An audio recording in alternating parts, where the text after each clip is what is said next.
Shout out to everybody that likes, leaves comments, subscribes. I never got into this to making the money. I never got into this to be whatever you may want to call famous is or popular or none of that. I wanted to share some information. Maybe it would help somebody, and hopefully it would somewhere along down the line. If I help one person, hey, Christ is Lord. That's all I can say. As far as what I'm seeing, construction companies are looking for CDL drivers. Oil field companies are looking for CDL drivers. You name it.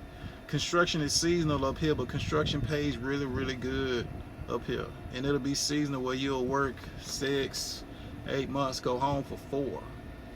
And you've been and got paid good for that time. You'll make more up here in that time than you will in a lot of those jobs down there in the South. I don't know where you're from. I don't know whatever it is that you're doing. I don't know what your background is. I don't know if you got felonies or not. I don't know if you finally done reached that breaking point in your life where you like, you know what, I'm gonna take a chance on myself and I'm gonna go try something new. I don't know where you at, but I know how I got up here. And I took some time off. I got to looking at all the different companies, and I just went down a whole list of all these trucking companies, because at that time, I knew about trucking. I didn't really know about oil field. Then after I dwindled down all of my options, and I was like, okay, I'm gonna go drive for Tyson. At that time, my mentality was truck driver. My mentality was, that dry van, that reefer. And then something came up about oil field, CDL drivers needed. And I started looking this stuff up. And I'm like, man, what is this, man? They tell me I'm paying these people all this kind of money, $100,000 a year and all this kind of stuff.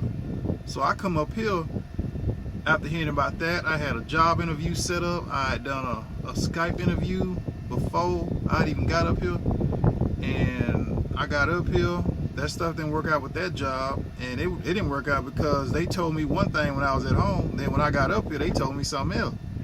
Period. That's what it was.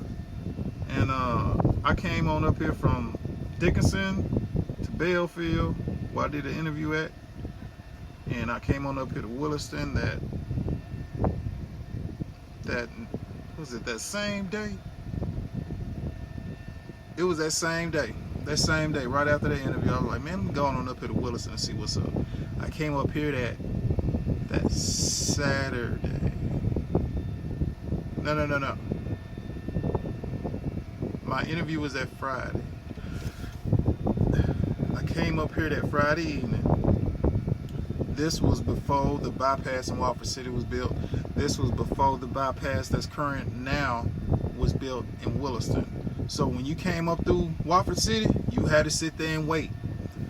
And your wait started before the hill where MBI is at in Wofford City. For those of you who are local to the area in Wofford City and Williston, you know what I'm talking about. That line to get to that light where is that a come and go gas station right there? Where you used to have to come through town, and you got to that light right there, and then you made that left, and you came on around, and you got back on 85, and you started coming through Alexander and on up to Williston. I think that's a come and go gas station. But everybody in every truck and every car was coming there, making that left, coming on up there. Every car, every truck, every 18-wheeler had to come through Wofford City. Had to come through the town of Wofford City. Anyway, got on up here to Williston, man. I saw the opportunity, but I see what they see. I get it. I see what they see. I understand. And my relatives and friends keep asking me why I keep coming up here. Because I see what they see. And if ain't none of us up here to see it for yourself, to see if you live in a town like Laurel or Hattiesburg, and you want to see what that town was like when it was booming, when it was growing, when it was just thriving everywhere. I'm seeing this here. And being from law, I've seen like the same thing in law with like a little, you know, and it just, the line continues on. But up here, it's like, if it busts, it drops down, but all you got to do is save your money as it's doing this. It's almost like doing this. Instead of you like throwing the money out, you just taking the money, just putting the money in your pocket. Just taking the money, just putting the money in your pocket. Just, that's what you're doing. That's what you're doing the whole time you up here. You can purchase a house up here. You cannot purchase a house up here. Companies still have rotations. You have your options to go work for somebody who has you'll work 5 days, be off on a weekend, work 6 days, be off 1 day. There are a lot of options. And I say that from the perspective of I have my CDL, I have the driving experience, I have the oil field experience, and I can back up what I say. It's a lot of options, man. And some of y'all are gonna come up here and you're gonna get to working a job, and then you may go work at Walmart, be like, man, I'm good, man. Walmart right now, but they starting at 15. But if you work in automotive, it's 18.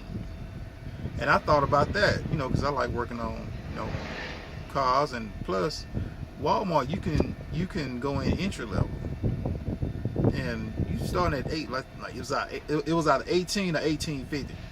So you're gonna be at like $20 an hour, like pretty doggone quick.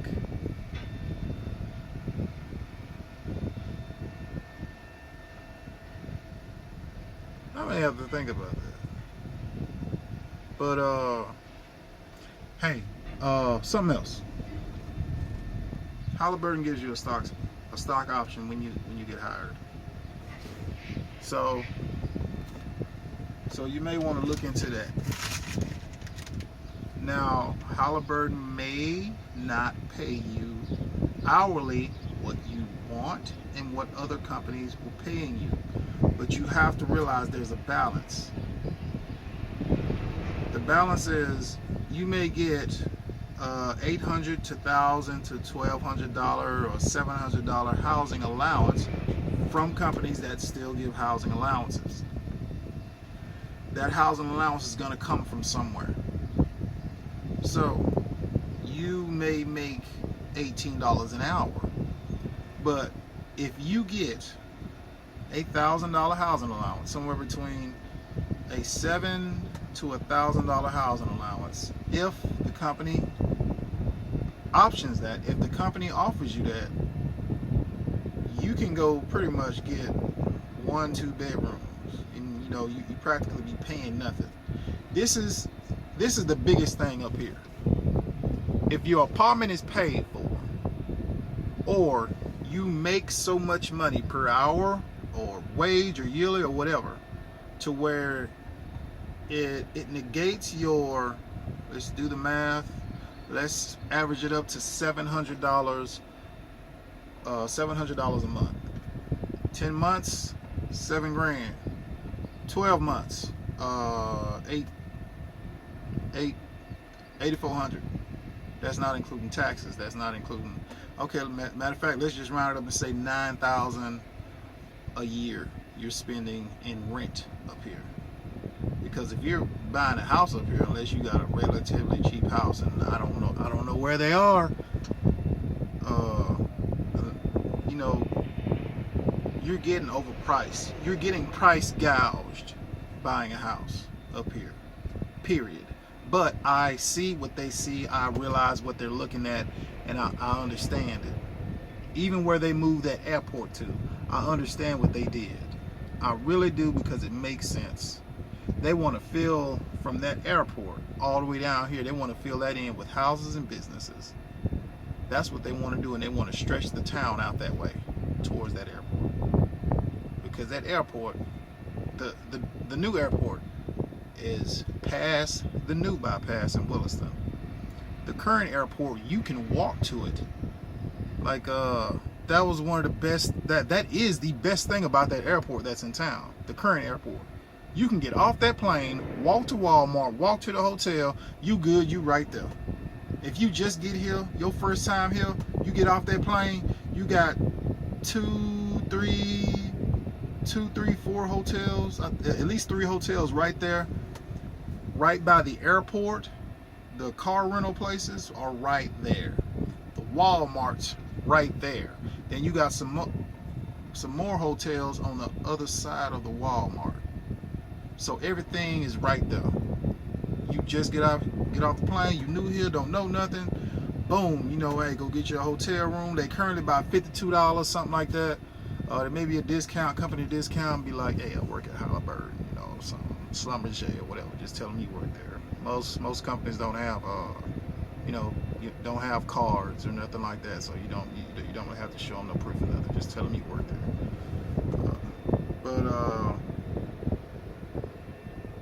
So this place has a lot of things going for it, and I'm pretty sure I said in the video before this, or at least I think I did. I see what they see, and I get it. They know they got it first, and they got it before you got it. Not only they know that they got it, you don't got it, and they got it before you got it, they know that you got to come to them for it. Like that 40 acres and a mule. Hell nah, why the hell would I give you land? I already got it. Do you understand? Like, why would I give you land? Land is valuable. And land isn't multiplying. Like, jobs will multiply, go up and down. Land is land. And if you don't know that or get that up here, you will. Because you got the land, you got the land. Just like I'm learning working at this job that I'm at now. There are people that there are like a small number of people compared to the size of Williams County alone. There's a small group of people that own a lot of land, and I mean as in they own thousands of acres, not hundreds, but thousands of acres, all around town.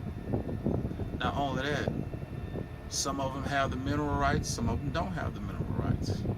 But if they don't have the mineral rights and they own thousands of acres, at least there should be a certain number of oil wells on some of their property that they should be able to have some kind of revenue coming from surface rights. This is a whole different ball game up here. It's a whole different ball game. The thing was, if you could have knew this in 2000, 2001. So the question would be, where is the next legitimate boom going to be at? That's where you want to be at. That's where you want to gamble at. I know one place I'm thinking in my head is going to be at, but that is very far away.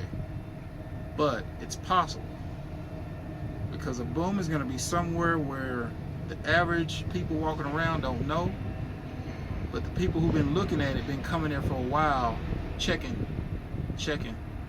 looking at it, add money up, seeing what's underneath the ground, not telling everybody, hey, can we get to this without anybody finding out about it? Because they couldn't get to this up here without anybody finding out about it.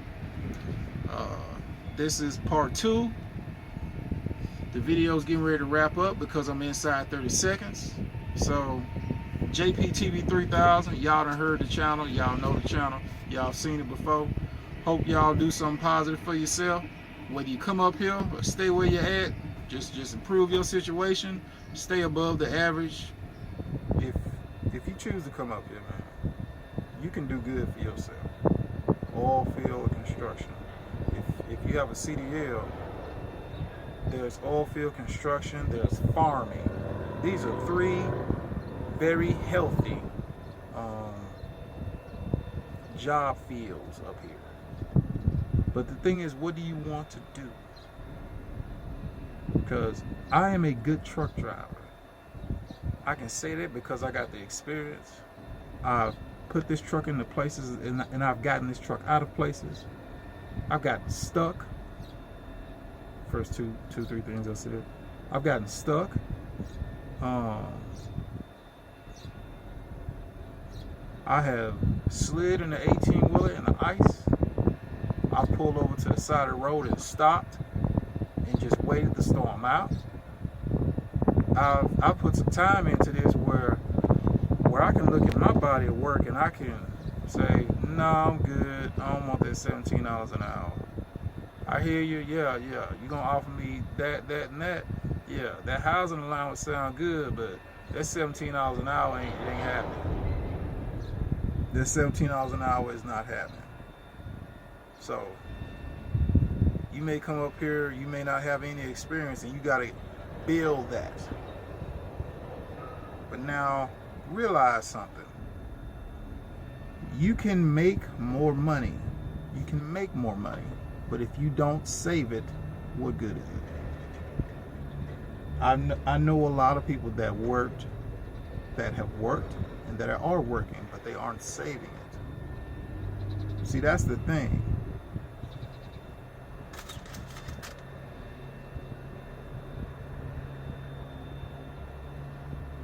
That's the thing. You want to save the money, not spend it, not blow it. Invest it, save it. I use the word saving because I like saving, and not blow it. And when you do blow it, you blow a proportionate amount to what you're saving, so that when you do blow some money, hey, look, something else you need to realize. A lot of companies up here pay people from Wednesday to Wednesday. That's when they turn in their pay period, or at least that's what they say. Their pay period is from Wednesday to Wednesday. That's a con. That's a fraudulent con that plenty of people have been sued on, because they're cutting you out of your overtime by saying we turn in our pay period from Wednesday to Wednesday. And I've worked for multiple companies that do that exact same thing. Or your off time will go from Wednesday to Wednesday. You'll go to work Wednesday. You'll work all the way to the end of that week, 15 days on, whatever, 14 days on, and you'll work like half a week, 1 week, an entire week, which is 7 days, 11 days, 10 days, anyway, and then you'll work the rest of the half a week before you go on your off time, which will usually be Wednesday, and then you'll come back Wednesday. So they're cutting you out of your overtime. And here's something else that a lot of people don't know, and a lot of people are not explaining this. I make $20 an hour working here. I have averaged with 2 checks more than what I was making when I was working at this other company, doing 10 times the work, because they pay from Sunday to Saturday. They turn their time from Sunday to Saturday, and I'm looking at my check and I'm saying to myself, you're going to learn that. You're going to learn that up here. If a company's going to pay you good per hour, you want to get paid from Sunday to Saturday. You want to get paid from Sunday to Saturday. But that's not like a really big thing. That's not like a really big deal. But if you can, you want to get paid from Sunday to Saturday. They turn their time in from the beginning of the week to the end of the week, 12 o'clock, Saturday, midnight. So everything you're working inside that week goes from that entire week. So you start your time that Sunday. By the time Tuesday comes around, you're already working in the overtime, especially if you're working in an oil field. By Tuesday, you're gonna have 40 hours. Then you've got nothing but overtime Wednesday, overtime Thursday, overtime Friday, overtime Saturday. Like, those are 4 days of overtime. And if you make $20 an hour, that's 4 days, a damn week of overtime pay. I don't know what you're doing where you're at. but you may want to consider the oil field, either where you at or come up here to North Dakota. North Dakota could use a little. It could use all the flavor that it could possibly get. Yeah, something else I gotta put out there to everybody I went to school with at Southeastern Baptist College. I want to thank y'all for all them times we had them conversations in the hallways about the Bible, and then I ask you something, and then you go look up, and then you go look and you go find the answer. Then you ask me something, then I go look and I go find the answer. And then you'll hear something from somebody else outside of school about something, and then you tell me about it, and then we both go look for the answer. Man, what they talking about, man? How they get to that, man? How they come up with that? I want to tell all y'all thank you. I want to tell you, brother Gary Smith, brother Joy, Harold B. Seitler, S.M. Lockridge, Paul Washer, Chuck, aka Charles Swindoll, David Jeremiah, Tony Evans, and the list goes on. Reverend Graves, people name I can't even remember right now. Dustin Alexander, Hunter,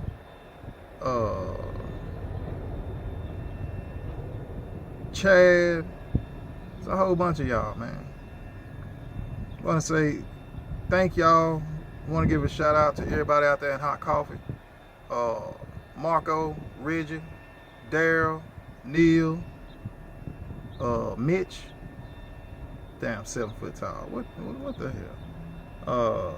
Everybody out there in Granby, Prentice, Mississippi. Burrell at Burrell Transport. I work for them, man. They're a great company. They still out there rolling. They still out there getting that money. Everybody in Hattiesburg, all my brothers and sisters, family members, new family members that just came to the family. Everybody on my street, the dead end street where I'm from. Everybody from Law, from Hattiesburg, from Mississippi. There you go, Ron. Go see if we done for the day. And then you can walk over here and come tell me.